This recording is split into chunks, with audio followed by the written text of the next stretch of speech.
Joyeux Noël et meilleurs vœux à tous et à toutes, mesdames et messieurs. Bienvenue à cette édition du journal. Merci d'être branchés sur les antennes de la RTGT. Une fois de plus, bienvenue. La CENI a débuté avec la publication partielle des résultats de la présidentielle. Le première tendance donne Félix Tshisekedi largement en tête de liste, suivi de Moïse Katumbi. Salomon Chitanda, communicateur de l'IDPS, salue cette publication et relativise ces résultats partiels. Nous y reviendrons dans nos prochaines éditions pour le détail. Et pour ce qui est des résultats partiels de l'élection présidentielle publiée par la CENI, sont interprétés plutôt par Ensemble pour la République, d'une forte estimant que Denis Kadima joue aux fraudes. Selon Bernard Ngoï, fédéral du parti Ensemble pour la République, estime qu'en cas de persistance de ce qu'il qualifie de parodie, de publication, il est ici au micro de votre chaîne. Je crois que vous nous trouvez ici, nous sommes en pleine compilation. Nous avons les résultats de toute la province du Tanganyika.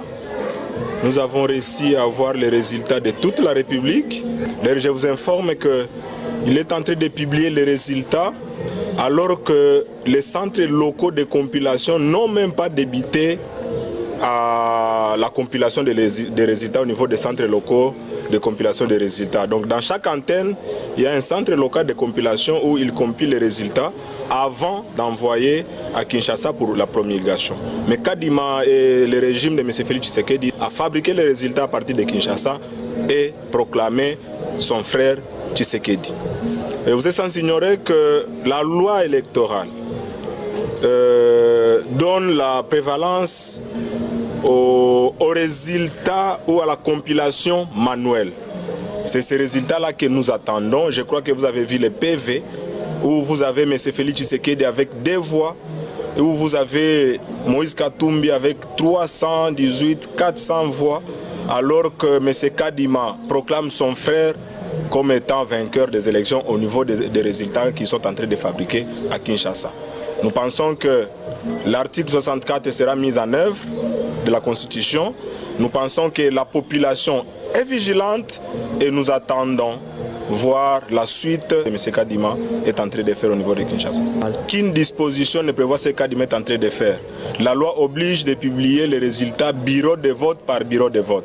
Et lorsqu'on parle par exemple de la France, la France n'est pas un bureau de vote. Lorsqu'on parle par exemple de Isiro, Isiro n'est pas un bureau de vote. Nous attendons la publication des résultats bureau de vote par bureau de vote. Kadima nous fabrique ces résultats et il publie village par village. Je ne sais pas si c'est un village de Kabiakamwanga ou de Manono. Mais il est en train de jouer et mettre la vie de l'unité nationale en danger. Je crois qu'il doit s'arrêter. Ensemble est en train de prendre comme disposition, c'est la compilation au niveau de notre commission permanente électorale que nous sommes en train de faire. Nous sommes en train de compiler les résultats par rapport aux données qui nous sont données par les témoins. Nous sommes en train de compiler les résultats par rapport au centre local de compilation de Kalemi, par exemple, de Nyunzu, Kabalo, Kongolo, que nous attendons que M. Kadima suspendu.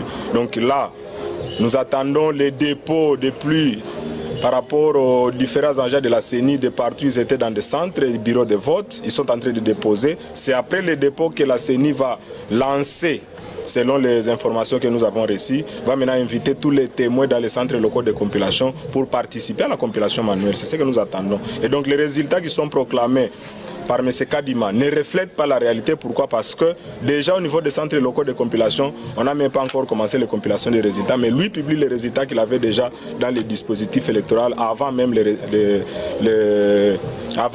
élections. Je vous informe que même aujourd'hui, lundi, il y a d'autres lieux où on continue à voter. Hier dimanche à Lusambo, il y a eu élection et aujourd'hui dans d'autres circonscriptions, les gens continuent à voter. Donc nous sommes dans un cycle électoral de vote à plusieurs jours, contrairement à la loi qui parle que les votes commencent à 7 h et ça se termine à 17 h. Les agents de la CENI doivent récupérer les cartes d'électeurs jusqu'à l'épuisement, mais malheureusement, vous avez vu, pour diminuer l'électorat de Moïse Katumbi, on pouvait commencer les élections à 18 h pour fermer à 19 h. Pourquoi? Parce que pour que les gens ne puissent pas voter. À Manono, il y a eu plusieurs cas graves, par exemple, dans les bureaux de vote à 50 km de Manono, où les militaires sont arrivés vandaliser, arrêter les témoins d'Ensemble pour la République, bourrer les urnes, et nous disposons de toutes les preuves possibles.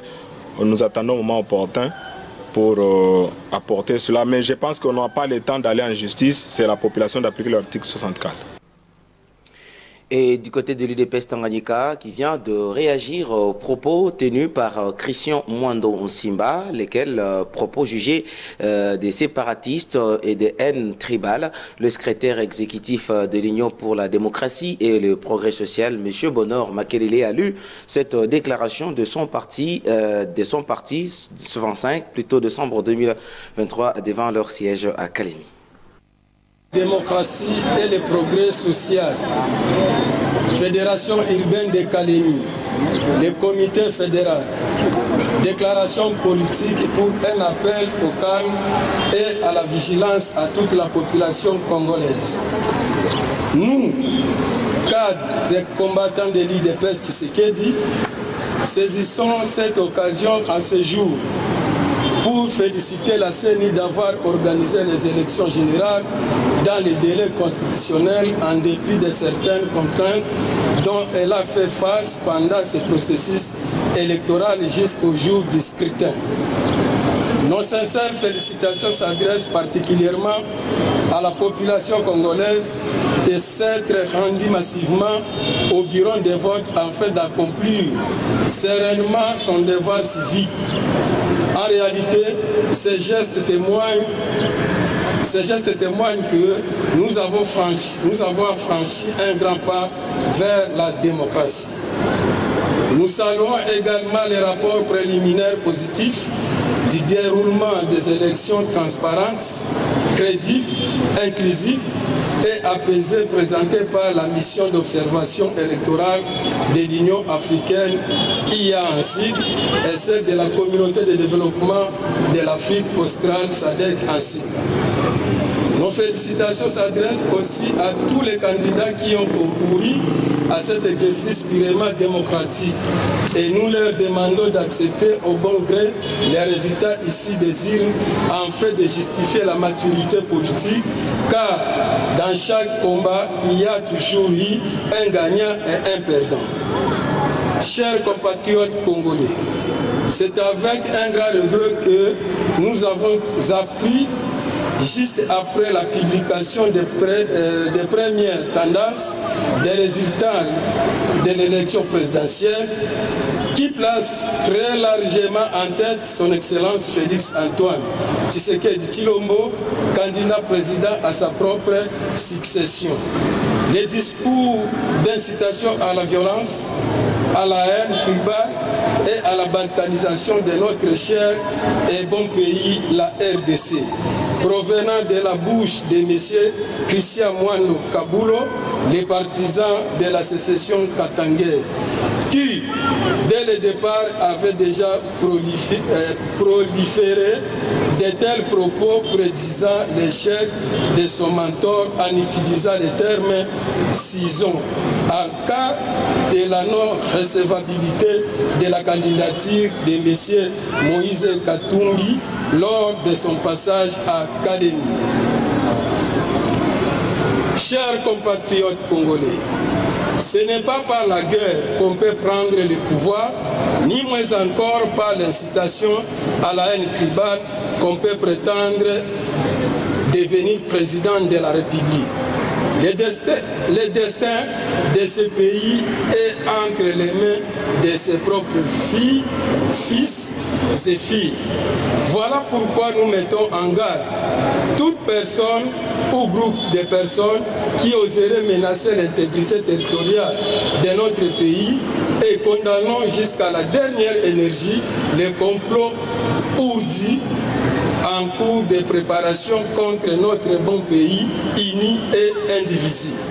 Chers compatriotes congolais, à l'heure actuelle où les yeux du monde entier sont rivés vers nous, nous invitons toute la population congolaise à cultiver l'amour patriotique, la tolérance, le climat de paix, la concorde et la cohésion nationale.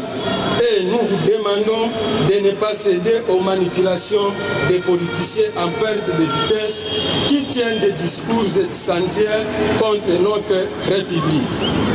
Chers compatriotes, ainsi donc, face à ces discours incendiaires planifiés par une frange de l'opposition pour déstabiliser les institutions légalement établies en République démocratique du Congo, nous prenons à témoin la communauté nationale et internationale aux conséquences néfastes qui en découleraient et demandons à la justice tant nationale qu'internationale de bien vouloir suivre de près l'évolution politique de l'espace Grand Katanga. Que vive la République démocratique du Congo. Que vive la nation congolaise. Que vive l'État des droits et de la démocratie. Je vous remercie. Changeons de chapitre, mesdames, messieurs. Les curés de la paroisse Saint-Albert et Victor, l'abbé Didier Mbayo, revient sur l'ambiance vécue le jour de Noël et rappelle le pourquoi de cette célébration. Il est au micro de Céline Seloua Kolongo. La fête de Noël, c'est une fête où les chrétiens célèbrent la naissance de Jésus-Christ, notre Sauveur. On la célèbre habituellement ou d'habitude le 25 décembre. Cette date du 25 décembre, elle tire son origine à une fête païenne qui était célébrée par la civilisation grecque où on célébrait les rois et les dieux, plutôt les dieux soleil qui est un dieu païen. Alors cette fête avait beaucoup d'influence et beaucoup d'ampleur. Alors les chrétiens ont récupéré cette fête pour christianiser cela. Parce que au lieu de célébrer la fête du dieu païen soleil, les chrétiens ont voulu que ça soit une fête où on célèbre la naissance de Jésus-Christ qui est le soleil de la justice. Oui. Parce que jadis les chrétiens célébraient seulement la fête de Pâques qui est la mort et la résurrection de notre Seigneur Jésus-Christ. On ne célébrait pas la naissance de Jésus-Christ. C'est après, au cours du IVe siècle, qu'on a commencé à célébrer la fête de Noël, qui a été une fête païenne, qui était christianisée après par les chrétiens. Contrairement à ce que vous pensez, la fête de Noël a été célébrée comme à l'accoutumée. À la veillée, ça a été chaleureux et à la première messe, la deuxième messe, c'est une messe qui ne connaît pas une forte participation des chrétiens, raison pour laquelle vous avez constaté cela. Mais ça a été quand même chaleureux. Bon, un mot de plus, je n'ai qu'à souhaiter seulement un joyeux Noël et je présente mes vœux les meilleurs à tout le monde. Une messe d'action de grâce a été dite ce samedi 23 décembre 2023 en faveur du splendide hôtel Cham qui a totalisé le même jour 4 ans d'existence. Notre confrère Gilbert Kayumba était de la partie et voici son reportage.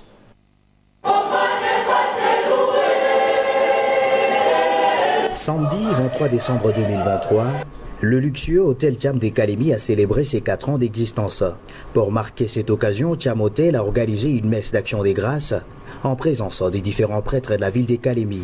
Ces derniers ont consacré l'hôtel entre les mains du Très-Haut, aspergeant ainsi de l'eau bénite en paix partout.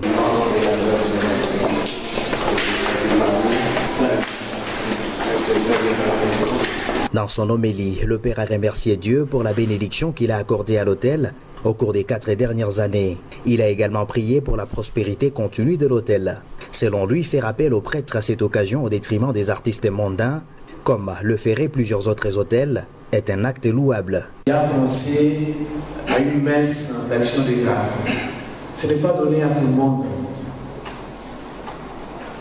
Chacun a sa manière de rendre grâce à Dieu. Oui, nous célébrons les 4 ans de cette maison. Nous célébrons le jour de la naissance du responsable. C'est un acte de foi et qui nous touche vraiment. Le fait de demander une messe d'action de grâce. C'est exceptionnel vraiment. Je dis merci à tout le monde ici. L'agent commercial de Tchamotel a déclaré que la messe d'action des grâces était une façon de remercier Dieu pour ses bénédictions et a également avoué que l'hôtel était déterminé à continuer à offrir un service de qualité à ses clients. En fait, la messe a été dédiée d'abord à l'occasion de 4e anniversaire de cet hôtel, ce bijou hôtel que nous avons dans notre ville portuaire de Calémie, mais aussi c'était une façon pour nous de rendre grâce à notre Père Céleste, le Dieu Tout-Puissant, pour sa miséricorde, pour tout ce qu'il a fait pour nous durant toute cette année 2023. Tcham est un hôtel de luxe situé dans la commune Lukuga, le long du boulevard Lumumba, et dispose de plusieurs chambres et suites, d'un restaurant gastronomique, d'un bar, d'une piscine et d'un centre de fitness. L'hôtel est populaire auprès des voyageurs d'affaires et des touristes et il est également un lieu prisé pour les événements sociaux et mariages. Après la messe, les invités ont assisté à une réception au cours de laquelle ils ont pu déguster des mets et boissons raffinés.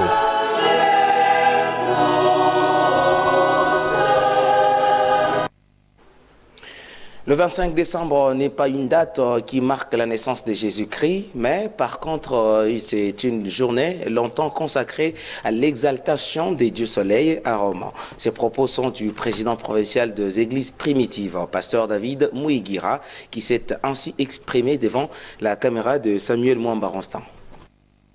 Moi, en tant que serviteur du Seigneur, ce que je peux dire d'abord à toute la population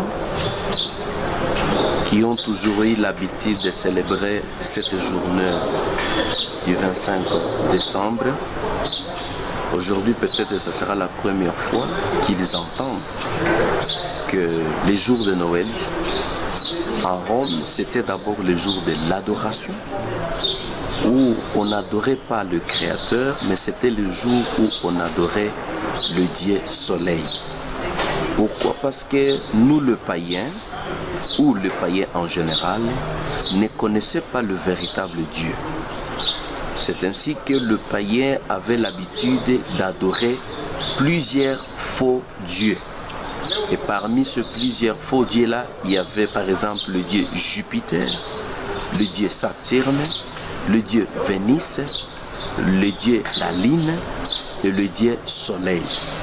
Et à Rome, le 25 décembre, ils avaient l'habitude d'adorer le dieu Soleil. À ma grande surprise, l'Église catholique a changé cette cérémonie d'adoration du dieu Soleil en disant au monde entier que c'était le jour de la naissance de notre Sauveur, le Seigneur Jésus-Christ. Mais c'est très faux. Pourquoi? Parce que d'emblée, dans la Bible, dans Luc chapitre 1er, depuis le verset 26, la Bible nous montre que l'ange Gabriel a été envoyé par le ciel pour informer à Myriam qu'elle serait enceinte. C'était au mois de juin, au 6e mois. Donc l'Écriture dit au 6e mois, l'ange Gabriel fut envoyé par Elohim dans une ville de Galilée appelée Nazareth. C'était pour juste informer à Myriam qu'elle serait enceinte. Et réellement, l'ange est arrivé, l'ange a communiqué où il a donné l'information. Et c'est ainsi que Myriam a conçu au mois de juin, au 6e mois. Maintenant, si Myriam est tombée enceinte au 6e mois, elle ne pouvait pas mettre au monde après 6 mois pour que Jésus-Christ soit né le 25 décembre. C'est tout à fait impossible.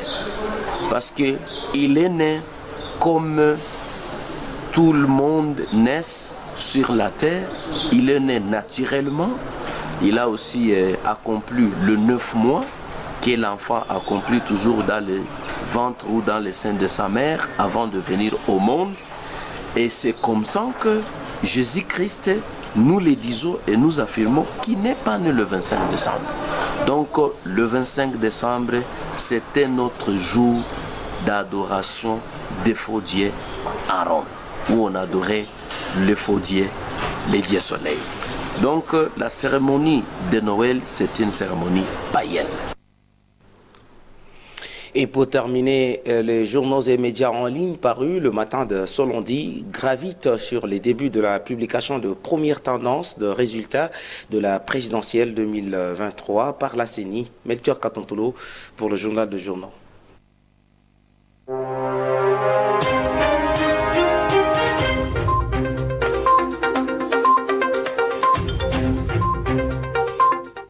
Les sujets exploités par les journaux parus ce lundi 25 décembre 2023 à Kinshasa tournent autour des premières tendances qui se dégagent après les élections, particulièrement la présidentielle.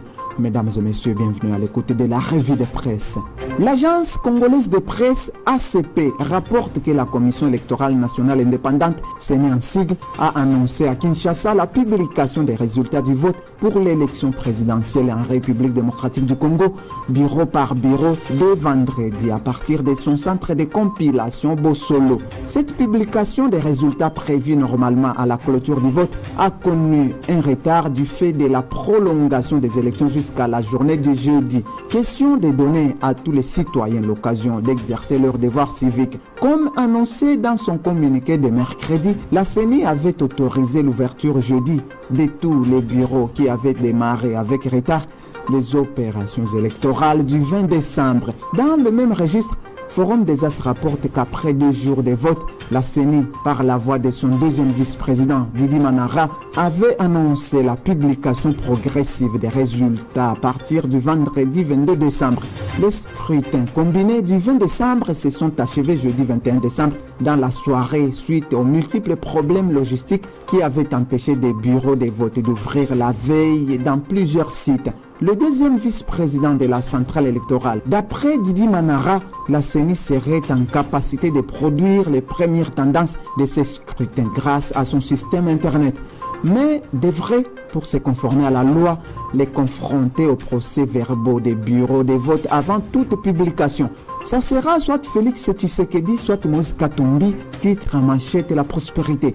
La consoeur rapporte que l'Institut des recherches en droits humains, IRDH en sigle, est vivement préoccupé par la tentative de l'autoproclamation des résultats par des églises. L'acte final du processus électoral ne peut être posé par un acteur non habilité, en dehors des institutions organisatrices auxquelles les parties prenantes se sont confiées. Il exposera le pays au risque d'atteinte à la paix post-électorale, rapporte la consoeur. Sous le titre « Le camp Katumbi sûr de sa victoire », Africa News rapporte que le camp Katumbi revendique la victoire à la présidentielle, soulignant que le peuple a majoritairement réservé un vote sanction contre le régime au pouvoir. À en croire le phare, les différents sondages rendus publics tout au long du processus démocratique piloté par la CENI jusqu'à la campagne électorale pour l'élection présidentielle, dont le dernier attribué aux missions diplomatiques publiées à 3 jours de la tenue du scrutin, n'ont pas été démentis. Au contraire, ils sont en voie de se confirmer au vu des premières tendances qui se dégagent après les élections, particulièrement la présidentielle, conclut le phare. Mesdames et messieurs, c'est tout pour ce journal des journaux. Merci pour votre sympathique attention.